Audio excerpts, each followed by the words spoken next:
lot of people get up in our business about kids, too. Oh, you gonna have kids? You gonna have some kids? It's always somebody who has kids. We have kids. You should have kids. I don't know what that is. That's not a thing. I don't. And it's always like if someone's with a newborn, their smile is like, kids are great.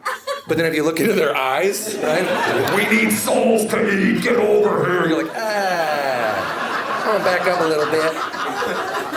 I don't know. I don't know if we're gonna have kids. Honestly, I'm afraid of kids, and not.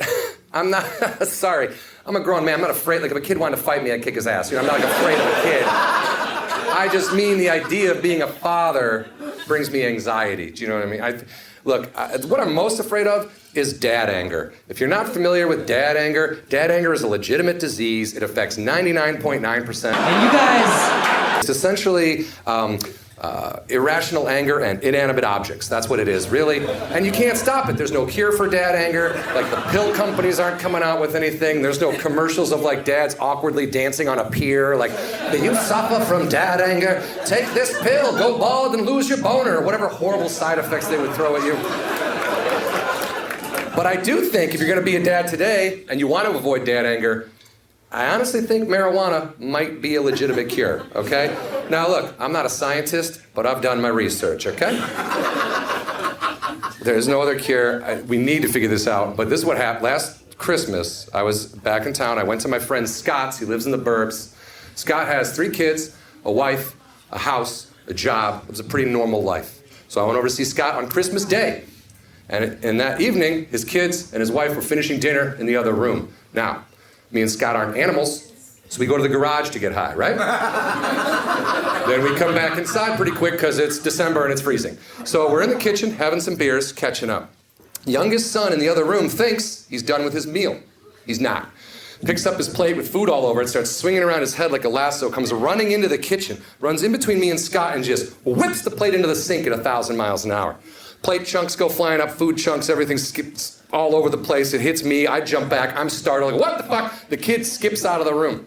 I look up, Scott hasn't moved.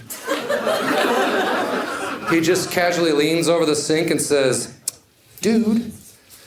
And that's it. And then he tried to go back into the conversation we were having. I go, don't dude me, guy. We gotta talk about your psycho kid running in here and whipping plates into the sink. And then I locked eyes with him. I go, shit, you're high. You're baked. And you realize in the scheme of this world's problems, that broken dinner plate doesn't mean shit, right? You've got kids you love. You got a house that keeps everybody warm. You got a wife you don't want to kill. You got a job that pays for it. You're genuinely a happy person. And that is a beautiful thing. And then I immediately thought of my own father, who'd never smoked pot a day in his life. That man would kick you down an open elevator shaft for getting the phone cord on the wall tangled up, all right? That's where I learned about dad anger. 7 years old, looking into the kitchen of the house I grew up in. I could see my old man in there, my father, getting into a fight, a physical altercation, with a piece of individually wrapped American cheese. And it just got worse and worse. He was like, fuck cheese, fuck, cheese, fuck. He just rips it in half, throws it on the ground, storms out of the kitchen. I'm 7, I'm like, God, we gotta get all this cheese out of here. Dad hates cheese, everybody. I don't want to be an adult if I can't love cheese. That looks terrible. But as I got older, much wiser, I realized that wasn't about cheese at all. That piece of cheese represented my father's dreams. And his clenched fists represented what me and my brother had done to them. Could have been a National Geographic photographer fucking kids! I want to love cheese forever, so I don't know if me and the wife are going to have any kids, I think is what I'm getting there.